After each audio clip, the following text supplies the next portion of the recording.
Banyak hal dalam hidup ini terjadi di luar rencana kita. Cuaca buruk saat kita ingin bepergian, kata-kata orang lain yang menyakitkan, ekonomi yang tiba-tiba atau bahkan keputusan orang lain yang berdampak pada hidup kita. Semua itu adalah contoh hal-hal yang tidak bisa kita kendalikan. Tapi ada satu hal yang selalu bisa kita kendalikan.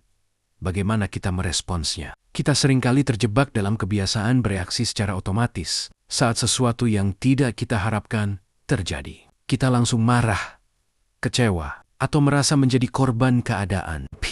Pertanyaannya adalah, apakah reaksi seperti itu membawa kita lebih dekat ke solusi? Ataukah justru membuat hidup kita semakin berat? Mengendalikan respons bukan berarti menekan perasaan. Kita tetap boleh marah, kecewa, atau sedih. Tapi yang penting adalah apa yang kita lakukan setelah itu. Apakah kita membiarkan emosi itu menguasai kita? Ataukah kita belajar, menerima, lalu memilih jalan terbaik untuk melanjutkan hidup? Satu prinsip penting yang perlu kita pahami, fokuslah pada apa yang bisa kita kendalikan. Kita tidak bisa mengubah perilaku orang lain, tapi kita bisa mengubah cara kita meresponsnya. Kita tidak bisa mengontrol cuaca, tapi kita bisa membawa payung. Kita tidak bisa memaksakan dunia berjalan sesuai kehendak kita, tapi kita bisa menguatkan diri untuk tetap melangkah di tengah ketidakpastian. Respon yang sehat terhadap hal-hal di luar kendali seringkali dimulai dari menerima kenyataan. Penerimaan bukan berarti menyerah. Justru penerimaan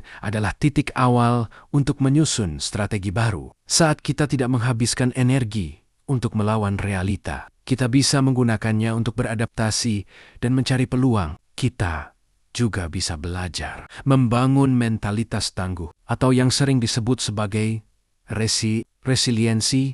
Bukan soal tidak pernah gagal, tapi soal seberapa cepat kita bangkit kembali. Orang yang tangguh bukanlah orang yang tidak pernah jatuh, tapi orang yang tetap berdiri walau berkali-kali terjatuh. Penting juga untuk tidak terlalu cepat menyalahkan diri sendiri atau orang lain. Dalam banyak kasus, tidak ada yang salah. Hidup memang tidak bisa diprediksi. Kadang yang bisa kita lakukan hanya bernapas, menerima, dan terus berjalan perlahan. Kita juga bisa menumbuhkan sikap reflektif dengan bertanya pada diri sendiri.